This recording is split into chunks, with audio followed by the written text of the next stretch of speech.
જય માતાજી. જય માતાજી. કૃષ્ણ. કઈથી આયા? અમદાવાદ છારોડી કમોડ ગામ.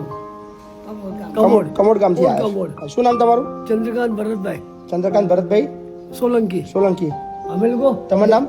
અમારું નામ ગજાબેન. ગજરાબેન. ગજરાબેન. અચ્છા અમે લોકો દેવ પૂજક જ છે અચ્છા પણ સરનેમ સોલંકી અચ્છા. લખાવી. ના પણ કઈ અહીંયા જાતિવાદનો કોઈ લેવા દેવા જ નહીં કાકા. અહીંયા તો માણસનો ધર્મ નિભાઈએ છે. અહીંયા કોઈ ઊંચ નીચ જેવું કશું છે નહીં. અહીંયા અમારા માટે બધા હરખા છે. અહીંયા છે કશું તમને લાગ્યું કોઈ ભેદભાવ અહીંયા આગળ કશું? કાંઈ નહીં. કોઈની કોઈ થાળી અલગ હોય, કોઈ અલગ રહેવાનું હોય, અલગ બેસવાનું હોય, અલગ જમવાનું, કોઈ દાખવી દેખાયું તમને? પ્રભુના ધામમાં આવી ગયા અમે. આને સમજણ પણ અને ઊંધું બોલે છે. 30 વર્ષ હું એકલો રહ્યો. બહાર જોવાની બે જુદા. એ બુઢી થઈ, હું બુઢો થયો ત્યારે મારી યાદ આવી.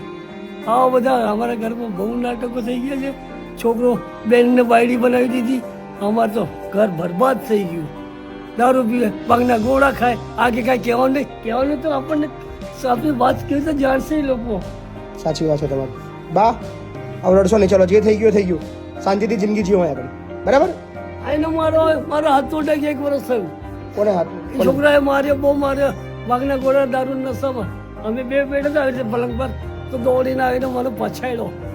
તો હજી મહિનો ને 5 પાડા પણ વજન નથી ઉપડાતો. ના ના કશું કહું, કોઈ ચિંતા ના કરો.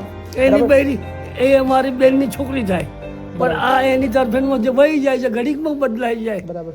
મારે કેવું છે જીવન? ના ના હવે બધું જ ભૂલી જાઓ જે થઈ ગયું એ. અહીંયા શાંતિથી જિંદગી હું જીવો. એને બધું એમ જ કહું. હું બધી માતા દેવોને એમ કહું કે આને સાજી કરી દો, મારે કાંઈ જોઈતું નથી. બા હવે મસ્ત રહેવાનું અહીંયા આગળ. એના બધી શું હાથમાં શું થયું છે? એ લખવો થયો છે. લકવો થઈ ગયો છે હાથમાં? નથી ચાલતી. 7 મહિના થયા. 7 મહિનાથી ચલાતું નહીં તમારથી? દવા બહુ લાવ્યો. એટલે 50% અંગ એ થઈ ગયું છે. હા, આ હાથ જ કામ નથી કરતો. ઊભી હમ. આ હાથ કામ નથી કરતો. ઓહો. કંઈક કરે ને હું તો માતાજીને ના ચિંતા ના કરો, આપણે દવા કરાવીશું, બતાવશું. બહુ કહું. હું દવા કરાવડાવું છું, તમે ટેન્શન ના લો. બધી માતાજી દેવને મેં કીધું કે આને સાજી કરો. મારે કાંઈ નહીં, મારો ભોગ લઈ લો ચાલશે, પણ પહેલા આને કઈ સારું થઈ જશે બા. હું દવા કરાવડાવીશ તમારી. બધાને અહીંયા દવાખાનું છે માલાવાડા, ત્યાં બહુ સારા ડોક્ટર છે ત્યાં, બરાબર? તમને ત્યાં લઈ જઈશું. લખવા માટેનું સ્પેશિયલ દવાખાનું છે ત્યાં, બરાબર? 3 વાર ગયા હતા, માલાવાડા પણ અમારી પાસે 10 દિવસે 7-8 હજાર પૈસા ના હોય, વાત સાચી છે. પણ હું દવા કરાવીશ, જે ખર્ચો થશે હું જોઈ લઈશ. તમે ચિંતા ના કરશો, તમને કમ્પ્લીટ કરાવડાવીશું આપણે. હા ને? એને સમજણ પાડો. ટેન્શન ના લેશો. ચલો હું એના માટે જીવું. કાલે દવાખાને જવાનું તમારે. કાલે હું ગાડી મોકલું છું, એમ્બ્યુલન્સ જઈ આવો. હા ને? હું એના માટે જીવું છું કે સાજી થઈ જાય. તમારે બે એકબીજા માટે જીવવાનું છે. હા ને? ચિંતા નહીં કરવાની. ચલો 30 વર્ષ હું એકલો રહ્યો હવે એકલા નહીં રહેવાનું, હવે જોડે રહેવાનું છે. મુંબઈ.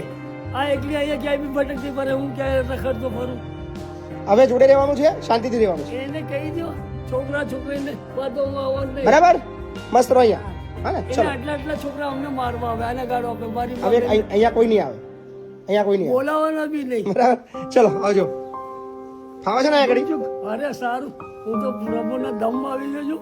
હવે જીવે ને લગી બચાવી લેજો. કોઈ ચિંતા ના કરો. એક છોકરીને નંબર આપ્યો છે, એમાં વાત કરી લેવાની. તારા પપ્પા છે કે નથી ગયા કે એવું, બસ. બીજે કોઈને જાણ કોઈ કરવાની કાકા ચિંતા ના કરો. હા કોઈ ચિંતા ના કરો. હા ચલો. જય શ્રી કૃષ્ણ, જય માતા.